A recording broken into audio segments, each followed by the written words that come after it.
자, 오늘 수수께끼 하나 낼게요. 눈도 코도 입도 없는데 언제나 나를 따라다니는 것이 뭘까요? 어떻게 하셨습니까? 그림자입니다. 그래서 그림자처럼 쫓아다닌다. 뭐 이런 이야기 있지 않습니까? 근데 아무리 봐도 그림자의 눈, 코 이런 게 잘 안 보이죠. 예. 사도 바울에게도 그림자 같은 제자가 여럿이 있었습니다. 사도 바울에게는 이 그림자같이 따라다녔던 제자가 여럿 있었습니다. 그 가운데 대표적인 인물이 디모데, 그죠? 디모데, 영적인 아들이라고 하죠. 디모데와 에바브라 디도가 있었어요. 이 두 사람은 꼭 사도 바울을 따라다녔습니다. 또 이제 그림자가 입이 없다고 그랬잖아요. 입이 없는 것처럼 이 성경에는 이 두 사람이 말했다고 기록되어 있는 곳이 없어요. 다른 사람들을 통해서 그들의 행적이 기록되어 있기는 한데 이 두 사람의 말로 기록되어져 있는 것이 나오질 않습니다. 그림자처럼 그 옆을 꼭 따라다녔는데 마치 그림자가 그런 것처럼 입이 없이 늘 동행하면서 말 없이 순종했던 그런 동역자들이었다. 이것을 알 수가 있어요. 우리는 다만 이렇게 이 동역자들이 얼마나 바울에게 유용하고 또 좋은 동역의 관계에 있었는가, 이것을 말씀을 통해서 알게 되죠. 그래서 어떤 신학자들은 이 바울의 두 동역자에 대해서 그림자 사도다 이렇게 이야기를 하기도 합니다. 그림자 사도가 없는 바울, 얼마나 우리가 상상할 수 있을까요? 바울은 늘 동역자들과 함께 사역을 했던 것을 알 수가 있어요. 바울의 선교 전략, 그래서 논문도 많이 나오고 그러는데 그 대표적인 특징, 늘 따라다니는 특징이 바울은 동역자들과 함께 동역을 했다, 이런 얘기가 꼭 나옵니다. 자, 오늘 이 두 사람에 대해서 우리 빌립보서 묵상하는 네 번째 시간에 함께 생각을 해보려고 합니다. 디모데가 어떤 사람인가요? 디모데는 유대인 어머니와 헬라인 아버지 사이에서 태어났죠. 그런데 유대의 법을 따르면 어머니가 유대인이면 유대인으로 쳐줘요. 그러니까 디모데는 아버지가 헬라 사람이었지만 이 유대 공동체에 들어올 자격은 되는 겁니다. 그런데 유대 공동체에 들어오는 자격에 두 가지 요구 조건이 있어요. 하나는 할례를 받는 거예요. 그리고 율법을 준수하는 겁니다. 그런데 굳이 디모데가 할례를 받을 이유는 없습니다. 그럼에도 불구하고 바울이 디모데에게 오히려 할례 받는 것에 대해서 권하는 것을 보게 돼요. 그가 이제 회당에서 유대인으로서 자기 동족들과 함께 교제도 하고 말씀도 나누고 그러려면 전도의 필요에 의해서 그 디모데가 유대인의 흔적을 가지면 좋겠다, 이렇게 생각을 했던 겁니다. 사도행전 16장 3절에 보면 그래서 바울이 디모데에게 할례를 받도록 하는 것을 보게 돼요. 근데 여러분, 성경을 좀 읽으시는 분들 금방 질문이 드실 거예요. 요새 성경 필사도 많이 하시니까 아니 갈라디아서에 보면은 이 바울이 갈라디아 교회에 들어와 가지고 야, 믿음으로만 되냐, 할례도 받아야지, 이러는 사람들에 대해 가지고 그냥 막 불을 토하듯이 노하는 모습이 나오지 않습니까? 나뿐 아니라 하늘에서 온 천사라도 내가 너에게 가르쳐 준 거 외에 다른 복음을 전하는 자가 있으면 저주를 받을지어다, 막 그렇게 하잖아요. 그런데 여기는 어떻게 디모데에게 할례를 받아라, 이게 뭔가 좀 안 맞는 것 같고 좀 이상하게 생각되는 분들이 계실지 모르겠어요.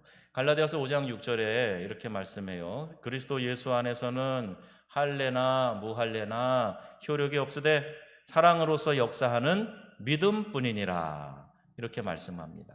우리 사람들은요, 육체로 보여지는 걸 굉장히 중요하게 생각해요. 이런 직분을 받아야지, 이런 형태의 신앙을 가져야지, 교회 다니려면 이렇게 해야지, 이제 그런 이야기를 많이 합니다.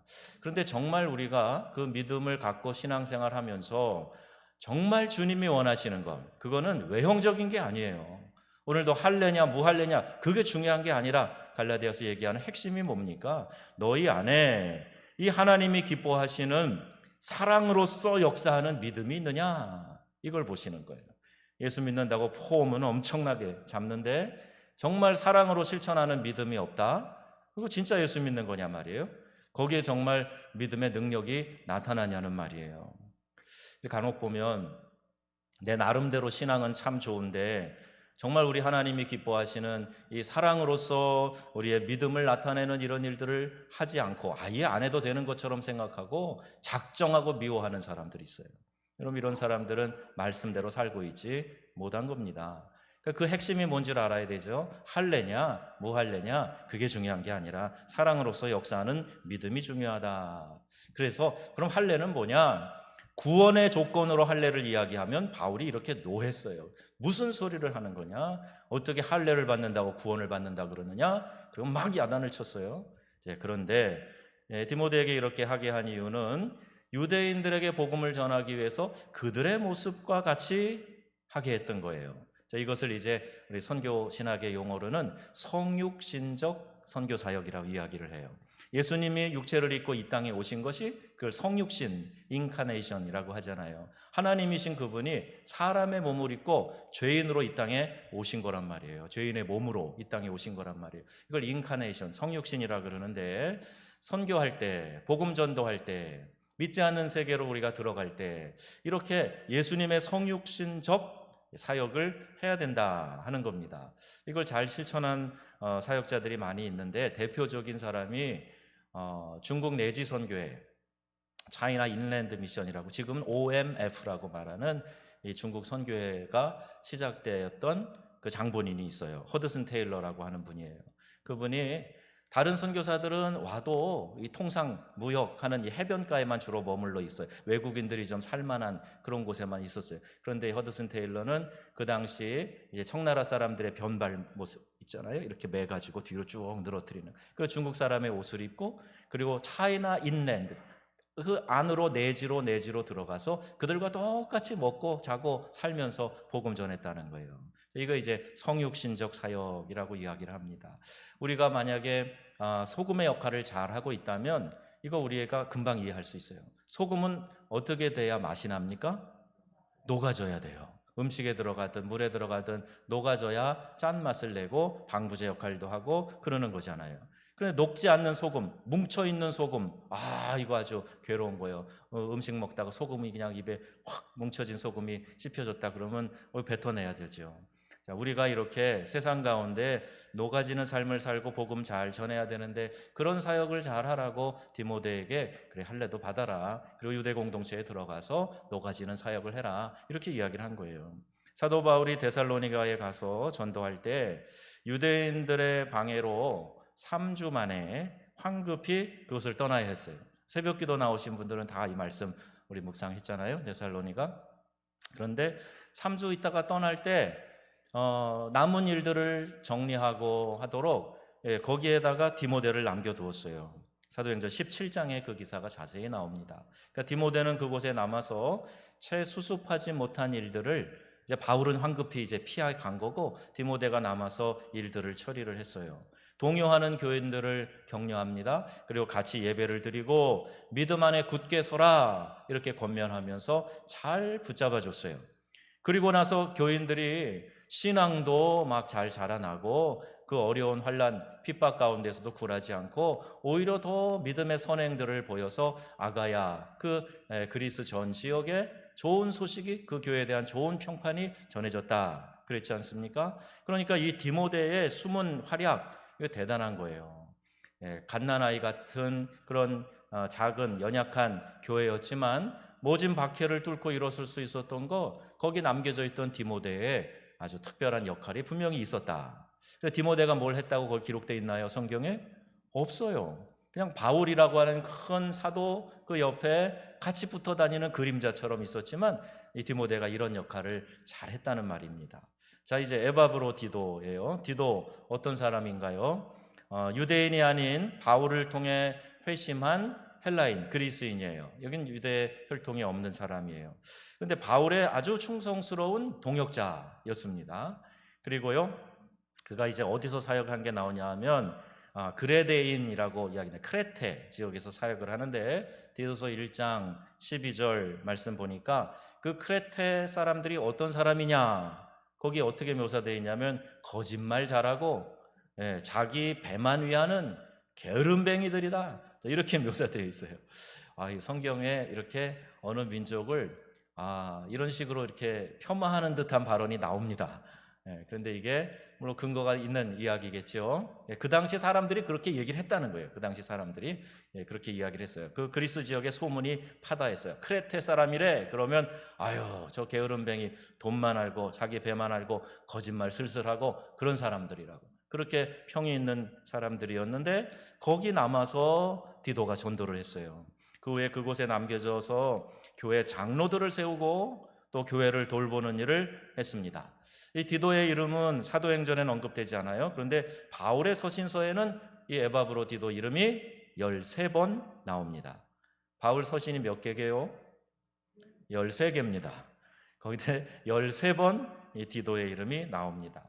그리고 1차 감옥에서 석방되었을 때 디모데 전서를 기록하고 그 후에 디도서를 기록해서 디도에게 보낸 거예요. 그 배경은 이렇습니다. 사도 바울과 고린도 교회 간에 커다란 불신과 오해가 생겼어요. 아무리 위대한 사도였지만 그래도 뭔가가 이게 좀 불협화음이 나타나고 고린도 교인들이 오해를 하고 이제 이 바울에 대해서 못마땅하게 생각하는 일이 생긴 겁니다.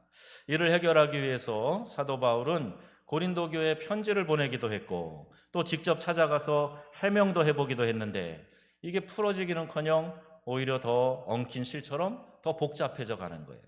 우리 사람들이 대화의 기술에 잘 훈련이 안 돼 있는 사람들이 많아요. 그래서 어떤 사람들은 대화를 하면서 이렇게 합리적으로 풀어갈 수 있는 사람들이 있는가 하면 대화를 하면 할수록 오히려 더 꼬이고 얽히는 사람들이 있어요. 그 대부분의 특징이 뭐냐 하면 말꼬리 잡는 거예요. 그리고 그 말 한마디 나온 것 때문에 또 다른 얘기를 거기에 붙여서 하고 이러면 절대 말로 풀어지지 않습니다.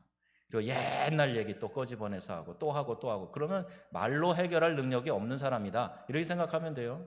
근데 바울 같은 사람이 갔어도 고린도 교회가 그런 터밭이 되지 못했기 때문에 직접 해명을 해도 오해는 풀어지지 않고 엉킨 실타래처럼 더 복잡해져 갔다는 거예요.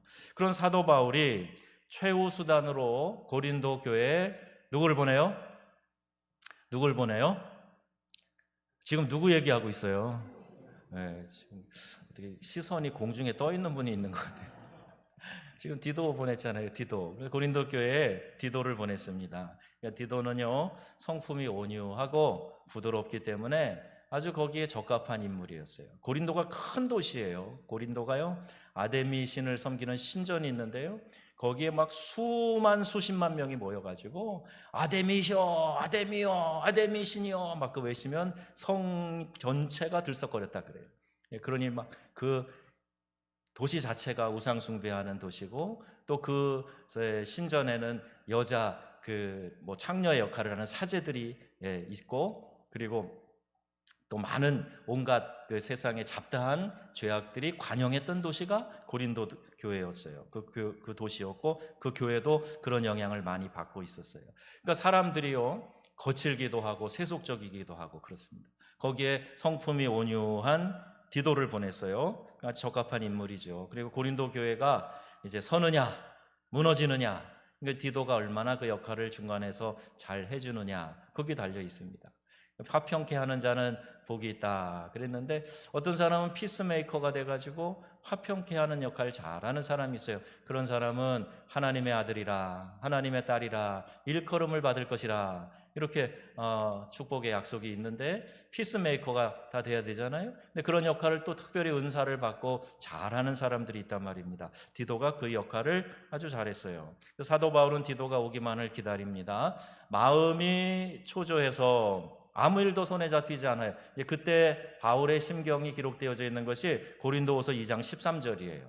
고린도후서 2장 13절 말씀 읽어보겠습니다. 내가 내 형제 디도를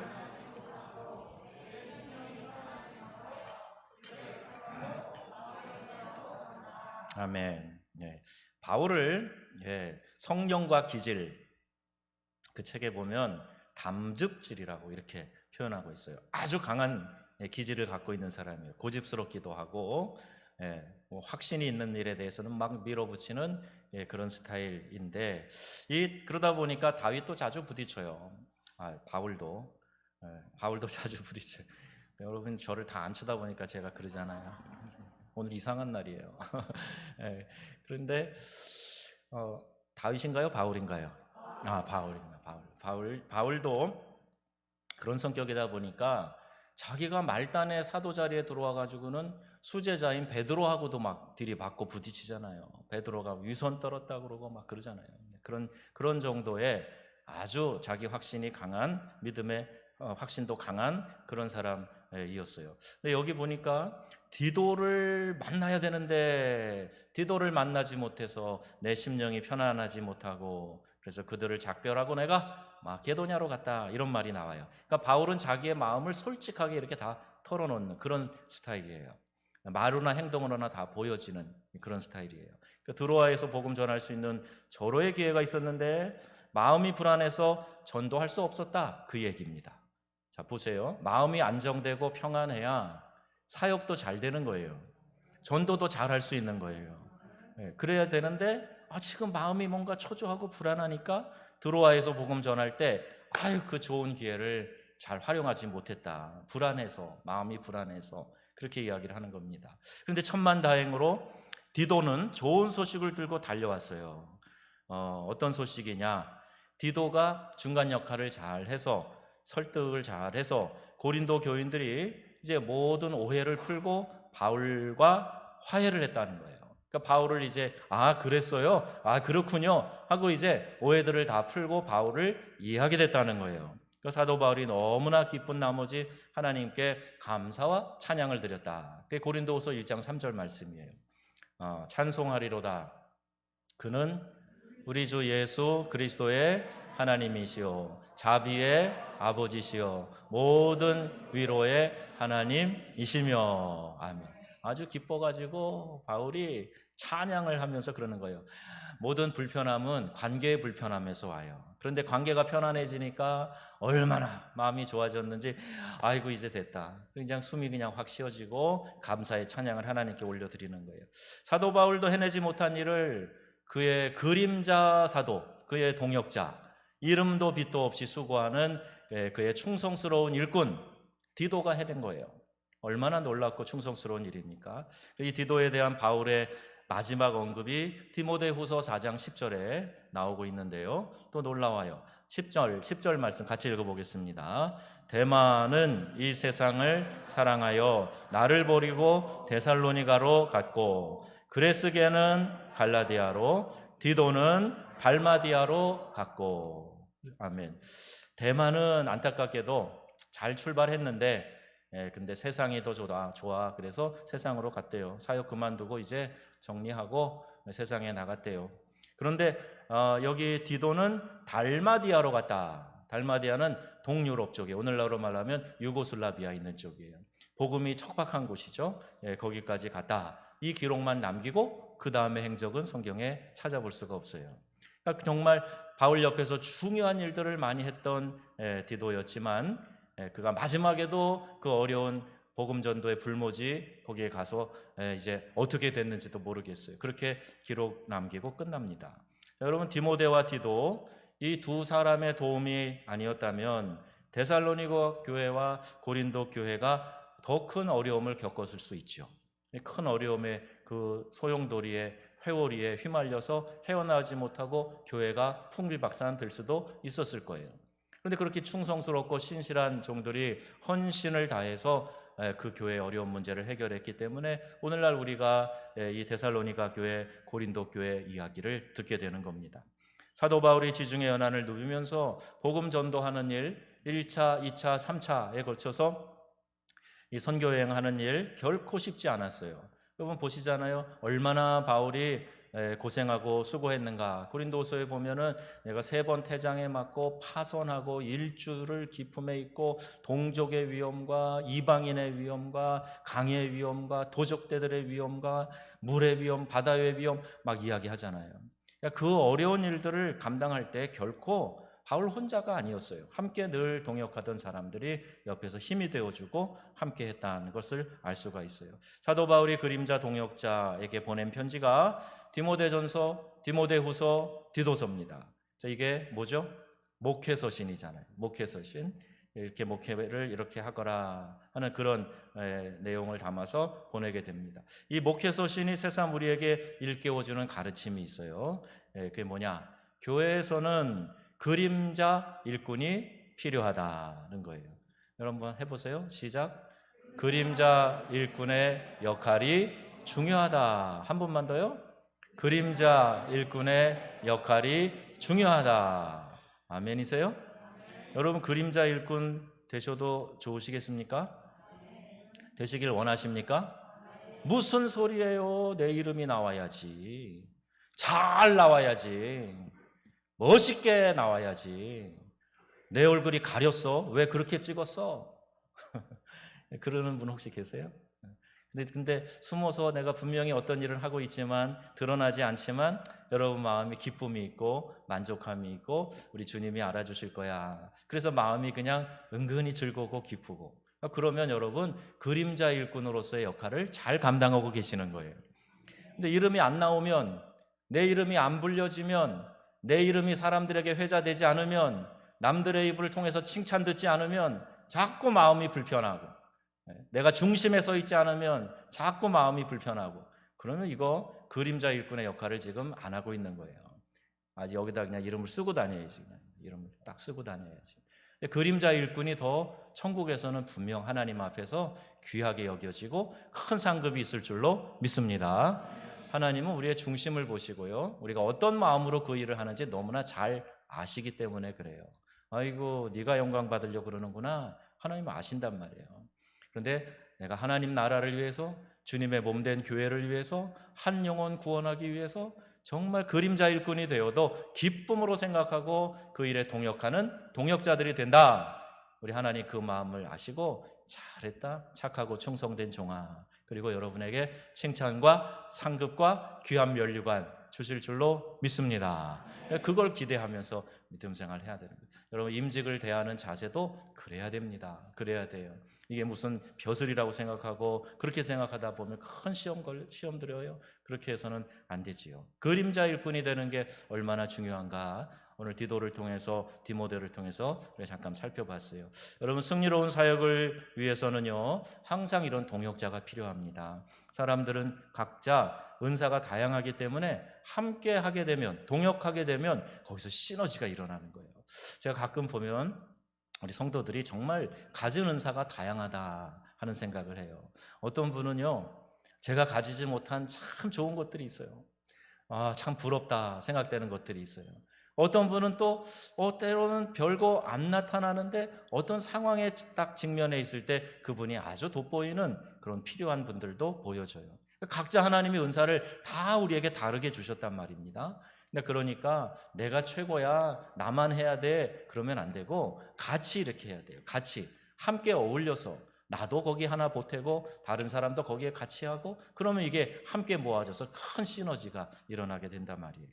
여러분 같은 사랑, 같은 마음, 같은 뜻을 품는 믿음의 동역자들이 다 되시기를 바랍니다.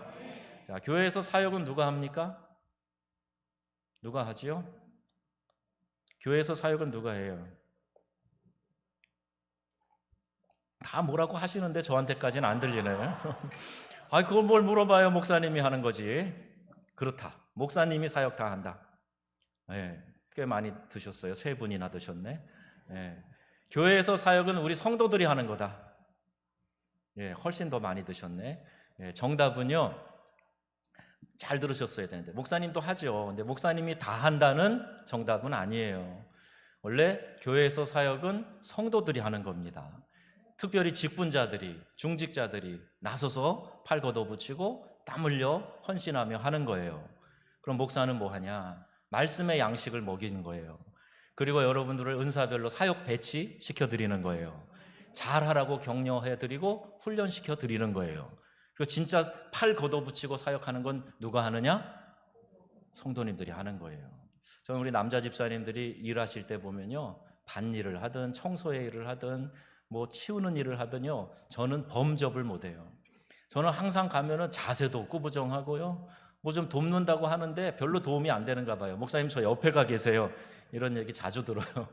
근데 우리 남자 집사님 몇 명이 탁 붙어갖고 하는데 아이고 금방 하고 잘하더라고요. 눈 치우는 것도 그래요. 눈 치우는 거. 저는 참 눈을 치우는 것도 지난 겨울에 눈 많이 왔잖아요. 저는 정말 삽질만 하고 있었어요. 근데 진짜 잘하는 분들을 금방금방 하더라고요. 아주 사사로운 거지만 갖고 있는 은사들이 다 달라요. 그러니까 여러분이 성령이 인도하시는 대로 주신 사명 감당하면 귀하고 아름답게 모두가 다 쓰임받을 영역이 있다 하는 사실을 꼭 기억하시기 바랍니다. 이제 동역이 중요하다 그랬잖아요. 그러니까 담임 목사와 부교육자들의 동역 얼마나 중요한지 몰라요. 같은 뜻, 같은 마음, 또 같은 사랑 가지고 주신 비전을 갖고 함께 실현해 나가는 일이에요. 또 목회자와 장로님들 간의 동역 얼마나 중요한지 몰라요. 목회자는 아무래도 여러분이 자꾸 구별 지으려고 하는 의식이 있어요. 그런데 장로님들은 우리와 같은 교인들이에요. 우리 평신도들의 대표예요. 그러니까 장로님이 어떻게 하는가 교인들이 잘 보고 있어요. 잘 지켜보고 있어요. 나도 저렇게 해야 되겠다. 나도 충성스러운 장로님 돼야 되겠다. 이런 마음 도전하고 받게 되는 거죠. 그러니까 그 담임 목회자와 할 수 없는 그 영역들을 장로님들이 평신도의 대표로 잘 동역을 해주면 교인들이 보고 잘 따라가게 되고 교회가 그만큼 성장하고 견고하게 되어지는 줄로 믿습니다. 이건 어느 교회나 마찬가지예요. 그래서 교역자와 장로님들의 동역의 수준 이상으로 교회가 크지 않아요. 그 이상을 넘어서는 일이 없어요. 항상 이 부분을 우리가 염두에 둬야 됩니다. 또 장로님들과 다른 직분자들 간의 동역, 이제 교역자와 장로님들, 또 장로님들과 다른 직분자들 간의 동역, 이게 얼마나 또 중요한지 몰라요. 그러니까 성령이 하나 되게 하시는 그런 역사가 반드시 있는데 장로님들이 나서서 일을 진행할 때 여러분들이 함께 팔 걷어붙이고 그 일에 동역해주고 함께하는 일, 이게 얼마나 중요한지 모릅니다. 그럼도 그 안에서 기쁨이 있고 나누는 기쁨이 있고, 우리 장로님들은 그러면 또 막 지갑 열어서 맛있는 거 사주고 음료수 사주고 격려해주고, 이런 동역의 관계가 또 아름답게 이루어지게 되겠죠. 동역의 기쁨을 아는 성도님들이 다 되시고 하나님이 함께 하시는 은총이 가득하시기를 우리 주 예수님의 이름으로 축원합니다. 아멘.